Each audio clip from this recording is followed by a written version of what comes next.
A pro-Blake Lively supporter slid into my messages the other day and told me I was victim-blaming.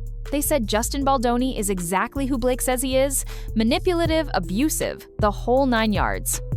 And you know what? Sure, anyone can fool you.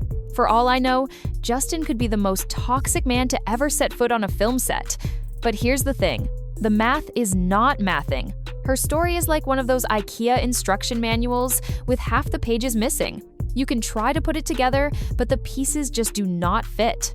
And when I say it does not fit, I mean there is a lot in her own history that makes it really hard for me, or honestly anyone, to just take her word as gospel.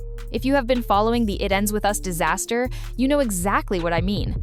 But if you have not, you are going to want to hear this.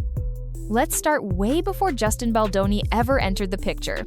This is a woman who married Ryan Reynolds on a slave plantation, not just some random pretty house with bad history. We are talking Boone Hall Plantation. The same place where enslaved people lived and worked turned into a dream wedding backdrop. But she did not stop there. She actually ran a company named after that plantation. And she only dissolved it this year in 2025 after people called her out, years after she had been handed a Time magazine award for being a civil rights champion. Let that sink in. And then there was her lifestyle brand, Preserve, which was basically a love letter to the antebellum South. It was not subtle. The whole vibe was slavery, but make it aesthetic. Yet somehow this never gets brought up when people talk about her moral authority. Now fast forward to her professional reputation. Blake has a pattern, and it is not one that screams innocent victim.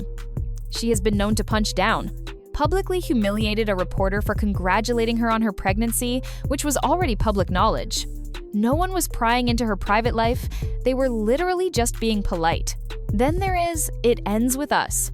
She directed a promo skit mocking her own director for being nice. Think about that. Out of all the creative angles, all the ways you could promote a film, she decides to turn it into a dig at the person in charge of the set. And the behind-the-scenes stuff? Allegedly, she turned the cast against him, unfollowed him publicly, a calculated move in Hollywood circles, and replaced his trusted composer and editor with her husband's own people from Deadpool. She wanted control, and she made sure she had it. When it came to a scene rewrite, she claimed it was hers, used Taylor Swift's name, yes, that Taylor Swift, to pressure the director into accepting it. Then it came out the rewrite was not even hers.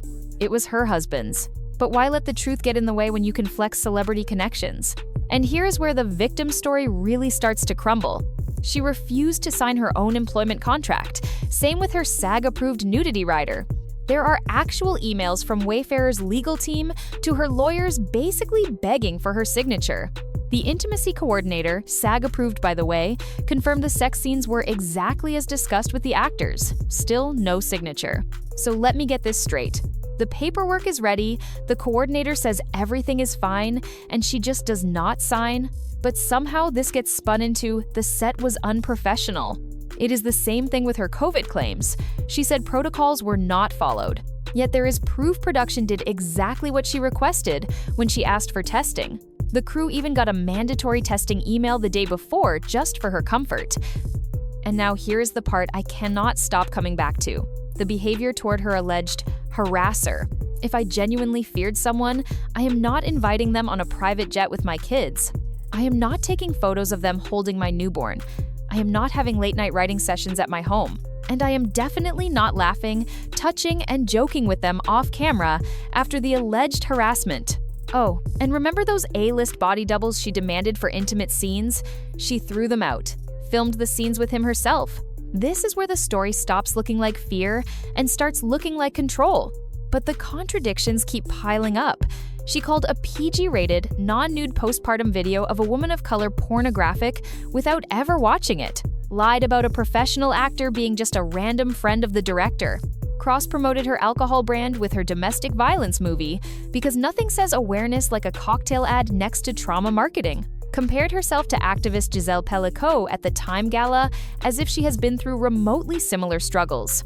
And then there is her legal strategy, if you can even call it that without laughing.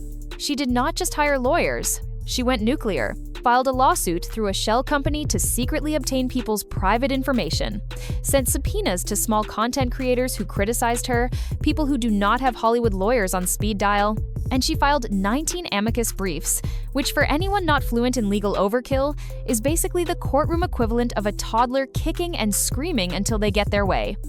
You start looking at this pattern and the curiosity just snowballs. Why, if you are truly the wronged party, do you need to silence critics instead of proving your case in court?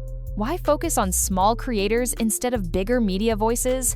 Why keep surrounding yourself with the person you claim victimized you? And most importantly, why do all these documented contradictions exist if the story is as simple as Blake was abused, Justin is bad? Because here is my take. What I am seeing is not helplessness. It is strategy. It is calculated narrative control.